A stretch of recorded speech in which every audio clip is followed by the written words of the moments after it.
नमस्कार दोस्तों, मैं दिलशाद खान एक बार फिर से आपका स्वागत करता हूं रेलवे हाइट्स में। और दोस्तों आज हम बात करेंगे इंडियन रेलवेज में रेलवे रिक्रूटमेंट बोर्ड द्वारा रिक्रूट की जाने वाली सबसे पॉपुलर कैटेगरी यानी कि स्टेशन मास्टर के बारे में। अब दोस्तों आप सोच रहे होंगे कि मैंने इसको इतना पॉपुलर क्यों बोला। तो दोस्तों पॉपुलर इसलिए बोला क्योंकि जो स्टेशन मास्टर की पोस्ट होती है वो पब्लिक फिगर वाली पोस्ट होती है, यानी कि पब्लिक से आपके रिलेशंस रहते हैं। और अगर जो भी कोई पोस्ट है पब्लिक रिलेशन वाली है तो उसमें पब्लिक से आपको डीलिंग भी करनी पड़ती है। तो इन दैट केस पब्लिक आपसे डायरेक्ट कनेक्टेड रहती है।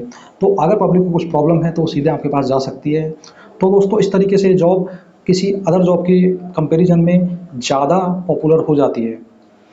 तो दोस्तों अब मैं बात करूंगा इन 8 पॉइंट्स पर, और इन 8 पॉइंट्स को मैं काफ़ी डिटेल में आपको बताऊंगा, जिससे आपके सारे जो भी डाउट्स हैं इस पोस्ट के रिगार्डिंग वो सारे डाउट क्लियर हो जाएंगे। और उस सबसे पहले मैं आपको बताना चाहता हूं कि स्टेशन मास्टर बनते कैसे हैं। तो दोस्तों आरआरबी एनटीपीसी के थ्रू बनते हैं, कि आपको आरआरबी एनटीपीसी के फॉर्म अप्लाई करना पड़ता है। उसके बाद आपको सीबीटी 1 यानी computer based test 1, computer based test 2 यानी कि सीबीटी 2, आपको कंप्यूटर बेस्ड एप्टीट्यूड टेस्ट यानी कि साइको टेस्ट, और आपको डॉक्यूमेंट वेरिफिकेशन और मेडिकल एग्जामिनेशन करवाना पड़ता है। ठीक है, तो ये प्रोसेस होता है। और ये मैंने इसलिए बताया है कि जो भी लोग ग्रेजुएशन कर रहे हैं या अभी स्कूल्स में हैं और अगर उनका ड्रीम है रेलवे ज्वाइन करने का और स्टेशन मास्टर बनने का, तो उनको ये प्रोसेस मालूम होना चाहिए। चलिए दोस्तों अब हम आते हैं पहले पॉइंट पर। लेकिन इससे पहले दोस्तों मैं आपको बता देता हूं कि अगर आप इस चैनल पर नए हैं और आपने चैनल को सब्सक्राइब नहीं किया तो ज़रूर इस चैनल को सब्सक्राइब कीजिए। और अगर आप इस चैनल पर पुराने हैं और आपने सब्सक्राइब किया है लेकिन बेल आइकन प्रेस नहीं किया तो बेल आइकन दबा दीजिए, और इस वीडियो को लाइक कीजिए, अपने दोस्तों के साथ शेयर कीजिए, और कमेंट सेक्शन में कमेंट करके ज़रूर बताएं ये वीडियो आपको कैसा लगा। और चलिए शुरू करते हैं बिना किसी रुकावट के। तो पहला हमारा पॉइंट है जॉब प्रोफाइल, यानी कि स्टेशन मास्टर की जॉब प्रोफाइल क्या होती है। तो दोस्तों इनका जो बेसिक काम होता है वो होता है पैनल ऑपरेशन, यानी कि इनके जो स्टेशन मास्टर के ऑफिस में एक रूम होता है, तो उसके अंदर जो पैनल होता है, पैनल के थ्रू ही ये जो ट्रेन्स होती हैं उनको सिग्नल देते हैं। उसके अलावा जो प्लेटफॉर्म है वो नॉमिनेट करते हैं ट्रेन्स के लिए कि कौन सी ट्रेन किस प्लेटफॉर्म पे आएगी। इसके अलावा अगर हम बात करें तो ये station master in charge of station होता है। इसके अलावा अगर हम बात करें तो पैसेंजर्स की टेक केयर करते हैं, उनके बोर्डिंग और डीबोर्डिंग से रिलेटेड जो भी प्रॉब्लम्स होती हैं उनको सॉल्व करते हैं। साथ में अगर कोई दुर्घटना हो जाती है किसी पैसेंजर के साथ में तो उनको फर्स्ट एड मेडिकल फैसिलिटी भी उनको प्रोवाइड करते हैं। और अगर उसके बाद हम बात करें तो ये स्टेशन की सफाई वगैरह सब चीज़ के इंचार्ज होते हैं, उनको सफाई वगैरह का भी ध्यान रखते हैं। ठीक है दोस्तों, तो इस तरीके से ये तो मैंने सिर्फ कुछ जो मेन जो बेसिक है वो मैंने ड्यूटीज़ आपको बताई है। अगर मैं स्टेशन मास्टर्स की ड्यूटी पर वीडियो बनाऊंगा तो दोस्तों एक काफ़ी बड़ा एक सेपरेट वीडियो बन जाएगा, वो हम कभी बाद में देखेंगे। अभी हम एक बेसिक ओवरव्यू लेते हैं। चलिए दोस्तों अब हम बात करते हैं स्टेशन मास्टर की सैलरी के बारे में, यानी कि इनको कितनी सैलरी मिलती है। तो दोस्तों इनको सैलरी दो तरीके से मिलती है, यानी कि पहले जब ये ट्रेनिंग टाइम पे ज्वाइन करते हैं तो इनको स्टाइपेंड मिलता है, और जब ये ट्रेनिंग कंप्लीट करके अपने स्टेशंस पर पोस्टिंग मिल जाती है तब इनको सैलरी मिलती है। तो दोस्तों अब हम बात करते हैं पहले टाइप की सैलरी, यानी इनको स्टाइपेंड कितना मिलता है। तो दोस्तों ट्रेनिंग में होते हैं तो इनको इनका बेसिक पे, जो कि अकॉर्डिंग टू 7th सेंट्रल पे कमीशन के अकॉर्डिंग इनको बेसिक पे 35,400 होता है, प्लस उसके साथ इनको डीए मिलता है जो कि 17% होता है, यानी कि इनको 35,000 प्लस 6 से 7,000 रुपये, टोटल 41-42,000 रुपये इनको ट्रेनिंग टाइम में मिलते हैं। ठीक है, अब अगर हम बात करें कि ये जब पोस्टिंग हो जाती है तो इनके क्या क्या अलावेंसेज मिलते हैं। तो इनको पोस्टिंग हो जाती है तो इनको बेसिक के साथ में डीए मिलता है, ठीक है, वो तो पहले से ही मिलता है। उसके साथ में इनको ट्रांसपोर्ट अलावेंस मिलता है, इनको हाउस रेंट अलावेंस मिलता है। अब हाउस रेंट अलावेंस की हम बात करें तो इनको अगर ग्रामीण क्षेत्रों में है तो इनको 8%, और अगर ये शहरी क्षेत्रों में है तो इनको 16%, और अगर ये मेट्रो सिटीज़ में है तो इनको 24% उसी का अकॉर्डिंग मिलता है। और अगर हम और बात करें तो इनको इनके जो फिक्स आवर्स होते हैं 48 आवर्स, इनके जो रोस्टर आवर्स होते हैं उसके ज़्यादा अगर ड्यूटी करते हैं तो इनको ओवर टाइम अलावेंस मिलता है। और दोस्तों स्टेशन मास्टर की जॉब होती है जो राउंड द क्लॉक होती है, यानी कि 24/7 की जॉब होती है। तो उसमें एक स्टेशन पर 3 से 4 मास्टर होते हैं, तो किसी को नाइट ड्यूटी भी करनी पड़ती है, और इन सबको बारी बारी से नाइट ड्यूटी करनी पड़ती है। तो स्टेशन मास्टर्स को नाइट ड्यूटी करने के लिए नाइट ड्यूटी अलावेंसेज भी मिलता है। अब उनकी जो रेट है ओवर टाइम की और नाइट ड्यूटी की उस पर हम किसी और वीडियो में बात करेंगे। ठीक है दोस्तों, तो इस तरीके से मैंने आपको बताया कि इनको ट्रेनिंग टाइम पे स्टाइपेंड कितना मिलता है, तो तकरीबन 41 से 42 हज़ार मिलता है। और इनको स्टेशन पे ज्वाइन करने के बाद में कितनी सैलरी मिलती है, तो अगर हम जो भी मैंने सारे अलाउंसेस बताए अगर उनको हम ऐड करते हैं तो तकरीबन इनको 45 से 50 हज़ार के बीच में इनको सैलरी मिलती है, जो कि एक इनिशियल सैलरी होती है और एक बहुत अच्छा एक अमाउंट होता है। तो दोस्तों अब हम बात करते हैं तीसरे पॉइंट के बारे में, यानी कि इनके प्रमोशन एस्पेक्ट क्या होते हैं। तो दोस्तों अब मैं आपको बता देता हूँ कि इनके प्रमोशन दो टाइप से होते हैं। एक उनका नॉर्मल प्रमोशन होता है, दूसरा इनका डिपार्टमेंटल प्रमोशन होता है। तो अगर हम नॉर्मल प्रमोशन की बात करें तो उसमें इनको कोई एग्जाम नहीं लिखना पड़ता है और इनको डायरेक्ट 5 से 7 साल बाद में प्रमोशन मिल जाते हैं। तो अगर हम बात करें कि स्टेशन मास्टर को नॉर्मल प्रमोशन में अगला वाला पोस्ट क्या मिलता है, तो दोस्तों स्टेशन मास्टर से आप डिप्टी एसएस बन सकते हैं। डिप्टी एसएस यानी कि डिप्टी स्टेशन सुपरिटेंडेंट बन सकते हैं, और उसके बाद में आप एसएस बन सकते हैं यानी कि स्टेशन सुपरिटेंडेंट बन सकते हैं। उसके बाद में आप एसएमआर बन सकते हैं यानी कि स्टेशन मैनेजर बन सकते हैं। और इसके बाद में अगर हम बात करें तो आप टीआई भी बन सकते हैं यानी कि ट्रैफिक इंस्पेक्टर भी बन सकते हैं। तो दोस्तों ये हमने बात की इनके नॉर्मल प्रमोशन की, और अब हम बात करते हैं इनके डिपार्टमेंटल प्रमोशन की। तो दोस्तों डिपार्टमेंटल प्रमोशन के लिए इनको एक एग्ज़ाम लिखना पड़ता है, और उस एग्ज़ाम लिखने के लिए ये 5 साल की सर्विस होने के बाद में ही एलिजिबल होते हैं। और अगर ये एग्ज़ाम उन्होंने क्लियर किया है तो उसके बाद में डायरेक्ट असिस्टेंट ऑपरेटिंग मैनेजर यानी कि एओएम, और उसके बाद में फिर अगर अगला प्रमोशन होगा तो इनका डीओएम यानी कि डिविजनल ऑपरेटिंग मैनेजर, और उसके बाद में और अगला जो प्रमोशन होगा वो होगा सीनियर डीओएम यानी कि सीनियर डिविजनल ऑपरेटिंग मैनेजर।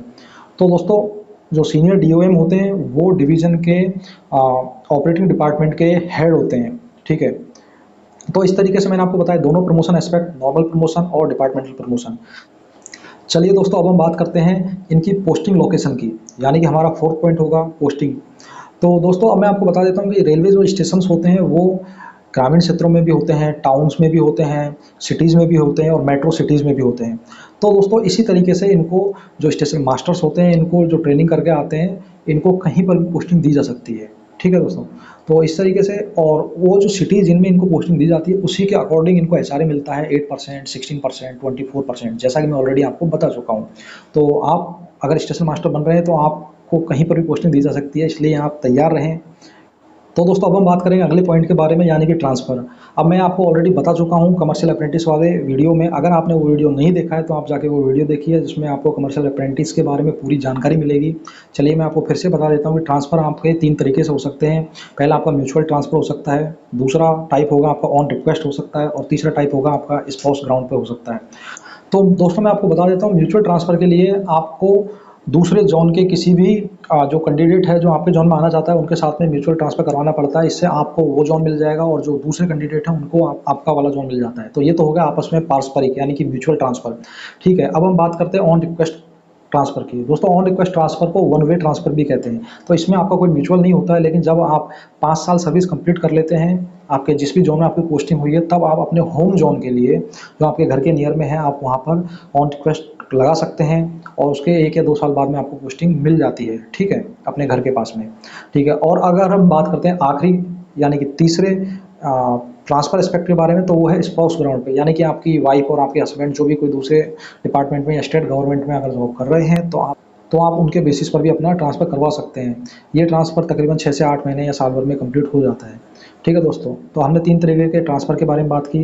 अब दोस्तों अब हम बात करेंगे छठे पॉइंट यानी कि ट्रेनिंग के बारे में। तो दोस्तों जो भी लोग नए रिक्रूटी होते हैं, जो रेलवे द्वारा नए रिक्रूट किए जाते हैं स्टेशन मास्टर, उनको 78 डेज़ की ट्रेनिंग दी जाती है। दोस्तों इसमें 78 वर्किंग डेज़ है। तो अगर हम इसमें हॉलीडेज़ को भी काउंट करते हैं तो तकरीबन 95 डेज़ यानी कि 90 से 95 दिन की आपकी ट्रेनिंग हो जाती है। और ट्रेनिंग के अंदर आपको जो स्टाइपेंड मिलता है उसमें आपको बेसिक प्लस डीए मिलता है। ऑलरेडी 41-42 के आसपास, ऑलरेडी 41-42 हज़ार के आसपास आपको सैलरी मिलती है। तो मैं पहले बता चुका हूँ वो सारी बातें। और ट्रेनिंग के बाद में आपको स्टेशन अलॉट कर दिए जाते हैं, ठीक है। और ट्रेनिंग आपकी जेडआरटीआई यानी कि जोनल रेलवे ट्रेनिंग इंस्टीट्यूट में होती है, जो कि हर जोन में अपना अलग अलग जेडआरटीआई है। तो आप जिस भी जोन से आप रिक्रूट होते हैं तो उसी जोन के जेडआरटीआई में आपकी ट्रेनिंग होती है। अगर आपके किसी जोन में जेडआरटीआई नहीं है तो आपको जो भी उनका नियर वाला जोन है तो उसके जेडआरटीआई ट्रेनिंग इंस्टीट्यूट में आपको ट्रेनिंग करवाई जाएगी। और दोस्तों अगर हम बात करते हैं इनको मिलने वाला अलावेंसेस की, तो इनको काफ़ी अलावेंसेस मिलते हैं, तो जिसके अंदर इनको बोनस मिलता है। तो इनको जो मिलने वाला बोनस है दूसरी पोस्ट के मुकाबले इनको ज़्यादा बोनस मिलता है। तो इस तरीके से इनका बोनस भी काफ़ी बड़ा होता है, ठीक है। नेक्स्ट अगर हम बात करें, इनको यूनिफॉर्म अलावेंस मिलता है। 1 साल में 10,000 रुपये इनको यूनिफॉर्म अलावेंस के तौर पे मिलते हैं, और क्योंकि ये ग्रुप सी की पोस्ट होती है।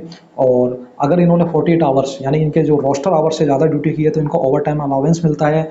और साथ साथ इनको अगर ये किसी दूसरे स्टेशन पर ड्यूटी करने जाते हैं तो इनको 830 रुपीज़ पर डे यानी 830 रुपये एक दिन के हिसाब से इनको ट्रांसपोर्ट अलावेंस भी दिया जाता है।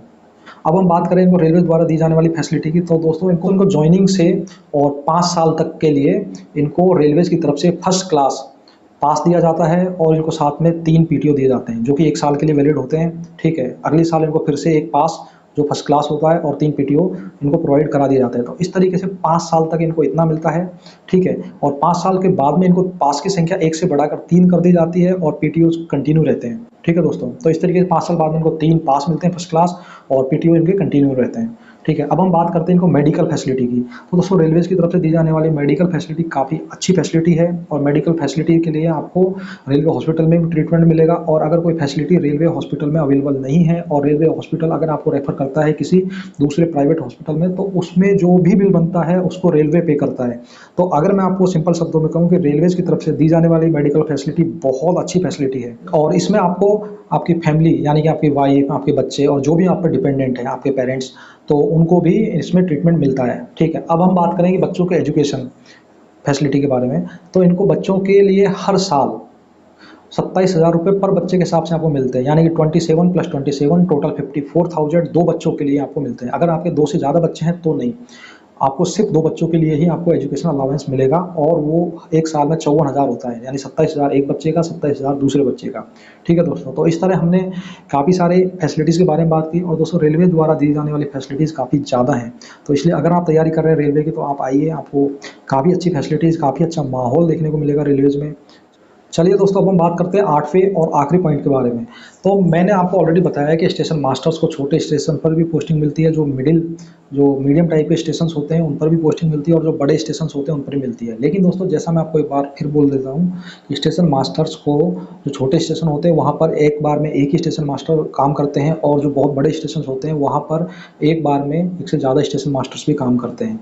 तो दोस्तों इस तरीके से अगर वो बड़े स्टेशन पे काम करे जहाँ ज़्यादा वर्क है तो ज़्यादा स्टेशन मास्टर है, तो डिवाइड होके वो उतना ही हो जाता है। ठीक है, और अगर छोटे स्टेशन पे आदमी स्टेशन मास्टर काम कर रहा है तो वहाँ पर आपको स्टेशन मास्टर्स की ड्यूटी के अलावा आपको टिकट और आपको बुकिंग वाली जिम्मेदारियाँ भी संभालनी पड़ती हैं। साथ साथ आपको अगर वहाँ गुड्स का लोडिंग अनलोडिंग पॉइंट है तो आपको वो भी गुड्स भी देखना पड़ता है और साथ ही आपको पार्सल बुकिंग की जिम्मेदारी भी आपको निभानी पड़ती है। तो इस तरह अगर छोटे स्टेशन पर अगर पब्लिक कम है और ट्रेन मूवमेंट कम है तो आपको और जिम्मेदारियाँ आपको दी जाती हैं। और अगर बड़े स्टेशन की हम बात करें वहाँ ऑलरेडी काम ज़्यादा है तो वहाँ पर एक साथ कई स्टेशन मास्टर काम करते हैं, तो वो जिम्मेदारी उनमें डिवाइड हो जाती है। तो इस तरह वर्कलोड हम मिक्स टाइप का बोल सकते हैं कि थोड़ा कम थोड़ा ज़्यादा।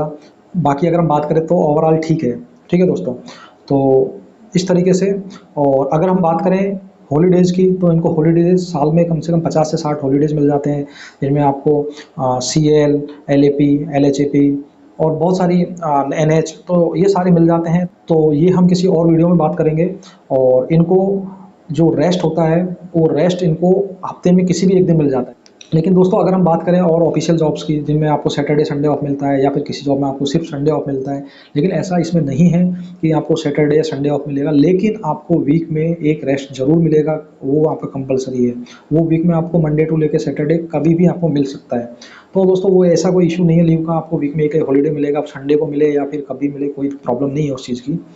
तो दोस्तों एक स्टेशन मास्टर होने के नाते मैंने स्टेशन मास्टर से रिलेटेड जो भी बातें थी वो मैंने आपको पूरी तरीके से एक्सप्लेन कर दिया। अगर इसमें से कुछ रह गया है या फिर आपका कुछ डाउट है वीडियो के रिगार्डिंग या फिर आप कुछ और नई चीज़ पूछना चाहते हैं रेलवेज़ के बारे में, तो आप मुझे कमेंट सेक्शन में कमेंट कर सकते हैं। मैं उस पर कोई वीडियो बनाऊंगा, नहीं तो आपको कमेंट सेक्शन में ज़रूर जवाब दूंगा। तो दोस्तों ये वीडियो आपको कैसा लगा कमेंट सेक्शन में जरूर कमेंट करके बताइए, चैनल को सब्सक्राइब कीजिए और मिलते हैं नेक्स्ट वीडियो में। तब तक के लिए